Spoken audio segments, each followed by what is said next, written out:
kwento ko sa'yo sa kotse while we were driving here galing sa Ines Roseville. Dito sa Antioch nakatira, yung next guest natin. Excited na ako. Nurse sila by profession, silang mag-asawa. They were living a fairly comfortable life in the Philippines, but they still decided to uproot themselves. Talagang simula sila ulit from zero. Kumbaga established na sila sa atin. Established na. Okay. Dentist na yung guy, yung wife naman has a good position sa biggest bank in the Philippines. Oh, wow. Pero iniwan nila yon. Now, kaya natin sila gine-guess dahil hindi lang dahil nag-triumph sila. Ang episode natin today, Maboy Studios presents Wandering Pinoy, DIY Your Own Bahay Rhyme. Let's check it out. I want to see what they did with their house. Kakatok na tayo sa DIY bahay. Dito pa lang sa labas, maganda na eh. Excited ako makita yung loob. Oo, lalo na sa loob. Talagang kakaiba yung ginawa nila dito. Ayan na! Hello! This is my cousin, Ate Mona. Hi, Ate Mona. Fermin, ito si Sunny. And ito naman ang aking Kuya Arnold. Hi, Kuya Arnold. LJ po. Nice to meet you. I have heard so many nice things about your house. And dito pa lang nakita ko. Ang ganda na ng bahay. Excited na ako pumasok. So, papayagan niyo ba kaming pumasok? At mag-tour. I-tour ang inyong bahay sa ating mga viewers dito sa Mabuhay Studio. O, diba? Dito pa lang meron ng para siyang showroom. Yes. Ng pottery barn. Actually, this was just a wall. Okay. Walang yan, wala. Tapos sabi namin, space sa loob. Gawin na lang natin something. Kayo lang nagbutas? Oo. Wow! Bakit nyo naisip na nabutasan? Like, handyman ba talaga? Mahilig talaga kayo? Hindi talaga. Pareho nga kami nurses. Oo nga eh. Hindi ako talaga handyman. Okay. I just learned all this stuff na just doing it. Ganon. Like you just did it, ano ba to? YouTube? Or like did you have to buy books to do all this? Hindi rin YouTube? Wala pang YouTube na usong ganito eh. Okay. Parang sariling research lang namin na paano gawin ito. So bakit kayo nag-decide na mag-US? During that time, kasi medyo magulo yung Pilipinas eh. Maraming kudeta, maraming... So what year was this? 1997 tayo nag-start magplano. Yeah. Okay. But then, 2004 tayo umalis. 2004. Kasi kailangan pa namin mag-aral ng nursing. Because that's the fastest. Ang una kong ginawa kasi lumipad rito, ako muna nagpunta just to test the waters. Okay. Pagdating dito, hindi pala ako pwede maging dentista. Yeah. Pinag-aaral pa ulit akong 2 taon. OMG. Okay. Sabi ko, I have 17 years of experience. Tapos pag-aaralin ka. Pag-aaralin nila ako. Sabi ko pala yun. And at that time, dati, pinapayagan nilang mag-challenge ng board exam. Pero nung pagdating ko, minalas naman ako, bawal na raw i-challenge ang board exam. So, kailangan ko mag-aral. So, saan kayo nag-aral ng nursing? Sa Pilipinas. Sa Philippines? Pilipinas kami. Isa kami sa mga unang second coursers. Itong area na to naman, dati, office siya. Ngayon, room na ni Mommy. Oh, she lives with you. Si mami niya po. Okay. So, sinarado ni Arn, tapos nilagyan lang namin ng mirror at saka ng glass door na magmamatch sa door. Kasi masyado expensive yung malaking door. So, oo nga. Yeah, ginawa lang namin yung sukat. So, kayo lang din nag-build, nagsukat, Paano? Oh my gosh. Diba? Oo. Kaya ito. Yan, pinagawa namin yan. Kailangan tayo pagawa yan kasi hindi ko kaya. Safety for, Yeah. And the design, pinili namin kasi gusto ko talaga maraming ilaw. Oo nga. Ang aliwalas nga dito sa bahay ninyo. Very maaliwalas. Siya rin nag-ano ng kulay. Galang. Yan. So, ito yung ito common naman. banyo. Yeah, yung For powder guests. room. Powder room for guests. Ang binago lang namin dito, pinalitan lang namin yung flooring, plus yung tile, yung Sink. Pati yung wall, yung parang cadyon na. Itong tile. Kayo rin naglagay niyan? Kami rin naglagay. Ako taga-pintura, siya ang naglagay. Galing. This is formal living. This, nakuha lang namin, dinonate lang sa amin to. Ang kulay niya parang very dark na brown. Makaluma. Pinalitan namin yan. Tapos siya, in-stain niya. I-stain ko. And then, galing. yan. Wow. Pati itong table, lahat. Ano to dati? Anong color ito? Maroon din, maroon. Dark maroon. Dark maroon. Para siyang parang yun nga, I've been saying, para siyang pottery barn or crate and barrel type. So, iniba niyo lang yung... Sinand lang, tapos pinili ko yung paint. Yung paint, lalagyan mo siya ng maraming water. Tapos saka mo siya i-stain. Parang kinakanaw. No? Parang ano lang siya, maging malabnaw. Diluted. Madali lang siya. Madali lang siya gawin. Ayun naman, natutunan na niya sa YouTube. YouTube na yun. Yeah, Tapos, Punta akong garage sale. Yung Yung mga ganitong frame.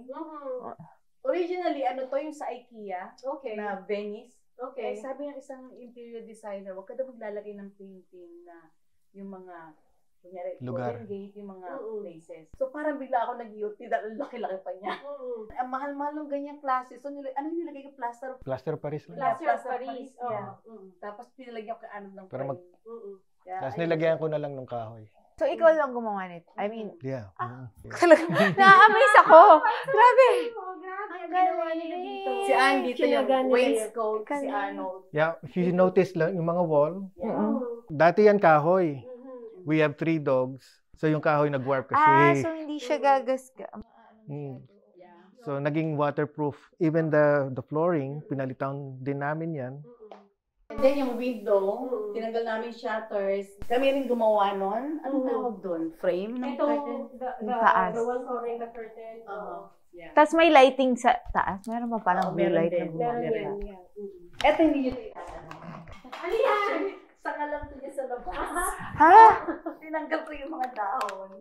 Pinatuyo ko, tapos nilagay ko siya dyan. Ganyan siya. So creative. Pero, nung sa Philippines kayo, ano na talaga kayo? Mahilig na kayo sa mga interior design? Hindi rin yan. Talaga? Siya kasi mahilig siya sa design. Ako mahilig sa tech. Oh. So ganito Kaya yung yung... mga tech ng bahay kay Kuya Arn. Yung mga... Yan, tulad niya yung... Ay! Hotel! It's actually on a timer and you can... It's voice controlled. Oh, wow. Mahilig ako sa tech. Yung stairs naman, kasi labor of love din yan, alam mo ko. I know. The stairs before was covered with carpet. Kayo Tapos, nagtanggal? tinanggal ko yung carpet. And this is brown. Yeah, brown. wood. And then, this was made of yung mga wood lang na simple na diretso. Pinatanggal niya. Tapos bumili siya ng ganito online and I put it in. Paano nyo na ano yung sukat, yung like, meron kayong mga tools talaga na pang... That's the thing. Imbis magbayad ako sa contractor, which cost Inaral nyo na thousands, lang, oo. yung ibabayad ko sa contractor, binili ko ng tools. Which is, Kasi, sa'yo na yun, akin na forever. yun, and I can still use it kung may iba pa akong project. So, medyo naipon sa likod, makalat, pero nandun yung mga workshop ko, yung tools. Galing na naman. Ito dati black to. Mga ganito. Oh. Black siya na sinad niya. Tapos in-stain ko rin. Para magmukha lang siya. It's so smooth. How long does it take to sand? Like, Maybe half a day, if you have the tools. Dali lang yan. so meron kayong workshop? Like, Yung garage. My Merong garage, workshop yeah. doon na ano. Dati nakaka-park kami doon, ngayon hindi Ay, na. hindi na. This is from IKEA. Yung mirrors. Mura lang siya. Maliliit na mirrors lang yan. Na maliit inanan. lang. Kasi sa IKEA, it's like $10 4 pieces. Okay. And then just glue that in. Glue them in and then So you made this frame, like yung Ano, framing, yeah. kayo nag-frame. pati yung lighting. Yeah. So marunong na rin kayo sa electrical? That's actually one of my background. Sa Don Bosco ko, I learned some electronics, electrical. Yeah, so- Kaya. Ito, remember nung binutas ko ito? Tuloy-tuloy pala yun hanggang sa ilalim. So binutas niya rin. So, binutas, ginawa naming bahay ng aso. Ay, so Sean, may bahay yung aso? Mm-mm. Sunny. Talaga room! Yes, it's a room. Dito, next project yan. Yeah, this is, yeah. This, labor of love din lahat ng to. Let's talk about the ceiling muna. You mentioned kayong dalawa lang gumawa nito. Yes. Yes. So, Paano nyo naakyat? yan. Scaffolding? Nag-rent kayo? It's not really a scaffolding, pero gumawa lang ako ng 2 ladders and then put wood na pwede namin tungtungan. Yeah. So, Ang tell the galing. story, Arn, kung ano naman yan. So when we redid the kitchen, so we did the cabinets and all that. This is just IKEA. They come in boxes, so you have to assemble it. Tapos kakabit lang. Parang ang simple eh. We have to assemble. Yeah, Kayo lang talaga nag-assemble. And then, we did. Pero before that, punta ka sa IKEA with the measurements and then sila magko-compute kung anong magandang cabinet na magkakasya sa space. But this one, ito medyo talagang pinagawa namin to. okay. Pero we got quotes from so many, ranging from 25,000 sa private contractor, 14,000 dyan sa mga big box stores. Pero may nakilala siya, yung mga Mexican. Sinigilan kami 7,000 ata, 7,500 para gawin ito, at saka yan. Kasama na yung ano na, wow. Hindi, ito ako gumawa niyan. Hindi, pero sabihin yung Oo. countertop. Like, Countertop, sila yeah. na magkakabit. Sila na lahat, sila gumawa lahat yan. And this is Saan niyo nakilala? Diyan lang sa Pittsburgh. Ang laking tipid nun, Yeah, and actually, kaya namin yung ginawa. Kasi itong oven, dito pala sa US, ang mga oven, 220 volts na. So, wala kami 220 volts. So, kailangan kumuha ng linya sa taas. So, yung electrician, ang sabi, bubutasin niya, pero hindi niya ibabalik. So, nagkabit siya ng 220 line from our breaker, which is on the second floor. Pero kailangan ipadaan niya sa bubong. At ang dami niyang binutas dyan para maidaan yung wire. Para mailagay niya sa likod dyan. So, ako nagbalik. Pagbalik ko, ang pangit ng itsura, puro patsi-patsi.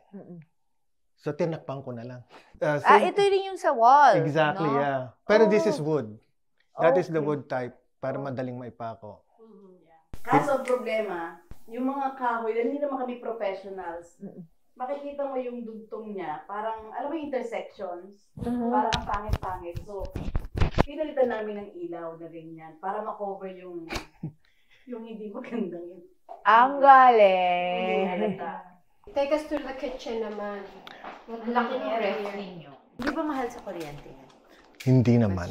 Anong technique sa pagpintura? Di ba like parang may prep pa yan? No, may ganyan ito. ginagawa niyo lahat? This one is already finished. Kasama na finish. Ay, akala ko kayo din. Wow, sabi ko, wow, amazing. Ito, proud ako na ginawa niya. Saka yung Rico. This is not from IKEA. So, This was made from scratch. ang mahal-mahal kasi $3,000 to $5,000. So, sabi ko, gusto ko yan, pero ang mahal. Yan, nakakita kaming ganyan binibenta, yung housing ng exhaust. The exhaust. And then this is for pots, pag soup, di ba? Tama Yeah. ba? Tubig, Mm. water, and yes. Water, yeah. Yeah. Okay. Ang supply niyan, yung supply ng fridge. Yung tubig doon. Kayo na rin, pinakabit niyo na lang. Hindi, ako yan. na rin. Ay, nakabit. wow. Wow. Amazing. Diba? Amazed na amazed. Isa to sa mga unang ni Ana projects. Kasi ang luma-lumang nito dati, fireplace. So, dinanggal niya yung parang simentong mantel. So, nilagyan namin ito tsaka ng bricks. Tapos, dito, dati deep yan. So, sinarado ni Arnold para lang makapili kami ng mas malaking TV. Kasi maliit lang yung space na yun. So, ginawa niya rin yan. Tapos ito, isa rin sa mga projects ko na nabili ko to ng parang $20. Sa mga Salvation Tapos Army ba? in-stain ko. Alin, Tapos, $20? Yung alin? Ito, sa Salvation Army. Tapos in-stain ko siya.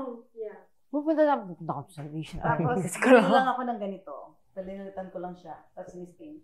So, kung interested ka, meron talagang color ng magandang stain. Hindi yung ordinary stain lang. Anong stain yun? Papadala ko sa'yo. Ay, sige po. Magpa-project ako. I'm sure magugustuhan mo rin to. Ito. Yes. Diba? Ginawa din niya yan? Oo, ginawa niya rin to. From scratch din? From scratch din Right, yan. ako Yeah. nag-stain. Eh, yung tree. Yung mga, ito nabibili lang to, maliit lang ang Kinab- puso niya. Para magmukha siyang expensive, you have to make a bigger pot.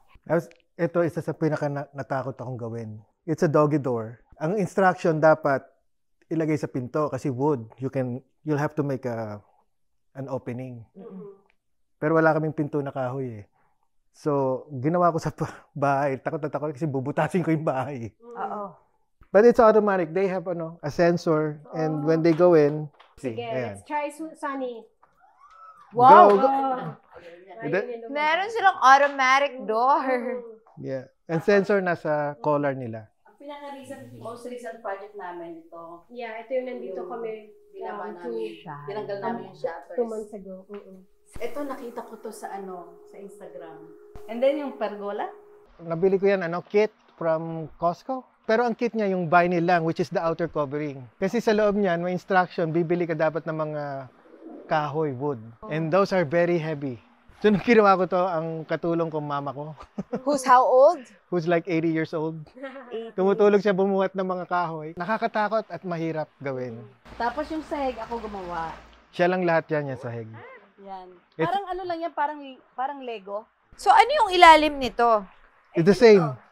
Ganyan. So pinapatong lang to. Pinatong lang, oo. Oh, okay. Dati puro mulch yung nandun. Kaya lang maalikabok. So, nilagay namin artificial grass. Kami yung ginawa. It's nice. So when you moved here, the pool was here na or? Yes. Okay. Pero Pina-retile. Sira-sira na yung tiles. Okay. Nilagay namin ng stickers, pero parang 3 years lang. Kailangan namin It doesn't palitan. last long. So we had retiled. But I had somebody do that. Ito naman, yan, hindi naman sinasadya yan. Kasi, may nag-birthday kasi yun. Hinayang naman akong itapon. So, nilagay ko siya dyan. Tapos dito, ganun din, pinalitan namin ng sink, pinalitan namin ng tile. Yung wall din. Yung wall, oo. Pinalitan namin. Tapos, ginawa ni Arnold to, again, ako nag-stain. Yan, ginawa niya siya para magkaroon ng Kasi minsan walang privacy pag merong gustong gumamit. Totoo. Oo nga. Tapos, Madali na ba maglagay ng... Mahirap. Madali lang maglagay Gusto ng- ko sliding para dun sa banyo sana. No, No? it's not that hard to do. just by the... Yan naman, nabili lang namin sa Lowe's, pero hindi yan yung ilaw. Hey Google, turn off light. Ay. Ayaw niya sa Hindi, akin. narinig ka. Ayun, Narinig. narinig niya ako. Narinig. So may projector kami para sa guest, kaya lang wala pa kami nabibili. Kakabit ka pa yung projector dyan. So dito. Yeah. Yan yung projector. So itong stairs, kit din yan. Nabibili yung itaw at saka itong puti. Mahirap ba gawin yung stairs? Not really. Ito, lang, hindi nyo pinaint to. Hindi na. siya? Mayroon Ano ng siya? Ang tawag ba? Nagaganon. So, ni-slide in lang. Slide in, slide out. Ay, kumusta naman ate, kuya, yung buhay niyo when you first started here in the US? Oh, when we first started, it was really hard. Yeah. Nahirapan kami dito. Nung, And at that time, ang conversion ng dollar, 57. Mm-hmm. So, nung dumating kami dito, kakain kami sa McDonald's, dollar Puro lang. dollar meal. Plus, hati pa kami sa soda. Oh. Para Ganun naman. kayo. Oh. Yeah. Kasi parang mahal lahat. Mahal, di ba? Pag kino-convert, how yun? Nagko-convert Mahal. ako eh. So, Ito naman. ano itong tawag dito? It was foyer. Yeah. Okay. May guest kami. Ilan yung guest natin? Parang 4 sila. Oo. So, ginawa namin to. Bumili ako ng bed na sinalagyan ko ni Annie to. Yeah, IKEA. So we had to put a door or some sort of Yeah. Para lang For magkaroon privacy. How old are your kids when you moved here? 7, 9, and 11. Yeah. So hindi naman sila nahirapan sa transition. Nahirapan din. Kasi nakapitong lipat kami. Okay. Yeah. Iba-iba where work takes us. Ito ang kanilang master. Ito, ang kwento nito. Pier 1 Imports. Di ba sa Pier 1 Imports, mga 200 plus? Mm-mm. Nabili ko lang siya ng $28. Parang swerte si tita sa 20s. Yeah. Sa Galing. 20, 28. Kasi kulang-kulang siya. So, sabi ko, kulang-kulang. Dali lang naman eh. Gumawa lang ako ng lubid, oh. Ay, oo, Nilagyan ko na tapos siya. ito, oo nga. Hindi na mahalata. Hindi talaga halata.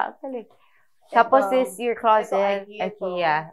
Kasi kulang na yung cabinet namin. Tapos si Arnold, dahil mahilig sa TV, meron kaming projector. Bongga ba? Ganyan yung gagawin ko doon. Tapos yung ilaw, si Ann naglagay niyan kasi ayoko ng lampshade. So gusto ko nakahang lang siya. So nilagay niya ng linya. Yeah, and that's the reason why nagkaroon ng mga kahoy sa likod. Diba? Parang ayaw mo nang lumabas. Nasa medical field kayo, so what can you say about people na yung parang hindi nagpapabaya sa health and all that? Dito kasi sa States, even if you don't have a job, pwede ka makakuha ng health insurance. Eh. So if you're here, just get it and then make use of it. Kasi maraming hindi nagpapacheck up. Pwede naman sila magpa-check up. Doon lang nakikita. Sa amin kasi maraming tulad ko, marami kaming nagiging pasyente na first time na nalaman na may ganito sakit sila. Pero it's too late. Yeah, okay. Sana kung dati na kayo nagpa-check, it's so preventable. And that's the thing. Prevention is the best. Yeah, kasi ang problema, hindi kasi lahat alam ng iba lahat. Kasi kagaya ko, no? Sa palliative kasi, palliative nurse. End of life care. So, ako yung consult lang ang ginagawa ko. So, pinag-uusapan namin kung yung options, kung paano kami nakakatulong sa symptoms, ano yung disease trajectory. Kaso, ang problema, ngayon napansin ko ang babata na may sakit. Sa lahat, nakakagulat. Minsan sasabihin ko sa doktor, teka, bakit ako pupunta ang bata-bata pa? Definitely, yung ganung bata, do everything, di ba? Pero minsan tatawagin ako ng doktor, muna, malala na. Kailangan magplano. Magplano na. So, Imagine you're talking to somebody who's planning their end of life. Yeah. Ganun yung Yun ang trabaho ko. Kaya, Yeah. pero parang kasi minsan pagbata, ini-ignore nila yung symptoms. Tapos bila na lang magugulat sila. Malala na. Pero no regrets naman that you made the move from the Philippines to the US. No. No. Even if you had driver and yaya before. I know, right? Hi ka sa mga friends and kamag-anak natin. Hello. Hello. Hello, guys. Yung mga nanonood. To our friends and family back in the Philippines, the Fermins, the Felizmenyo, the kami, yung mga relatives namin in Manila and Camsur. Yes. Siguro ang learnings natin dito ay kaya mo naman, you don't actually need other people for help in some aspects of your life. You can actually do it yourself. Sipag lang, sipag at syaga. No? Yeah, I think yun talaga yung one thing. If you do it yourself, it's very rewarding. It is. Thank you for watching us dito sa Mabuhay Studios Presents The Wandering Pinoy. Yes. Ang guest po natin ngayon ay si Ate Mona and Kuya Arn, mga nurse couple na nag-DIY ng sariling bahay. And kahit na mga nurses sila super busy, nagawa pa rin nilang pagandahin ng bonggang-bongga yung bahay nila. Yes. Sobrang At nakaka-inspire. Yes. Yun naman ang gusto nating i-share sa inyo, mga tipid. Gusto ko yan. Gusto ko yung tipid eh. Gusto ko yung, and tipid but yet very nice quality. Na-inspire ako. So, kukontakin ko po kayo. Thank you guys for watching and keep on liking, following us, and subscribing to our YouTube channel and to our social media accounts, Maboy Studios and The Wonder Mamas. Yes, and please don't forget to share the episode para mas maraming happiness. And if you have any stories that you want to share, please contact us in the number below or email us at maboystudios@gmail.com. See you guys next time. Bye!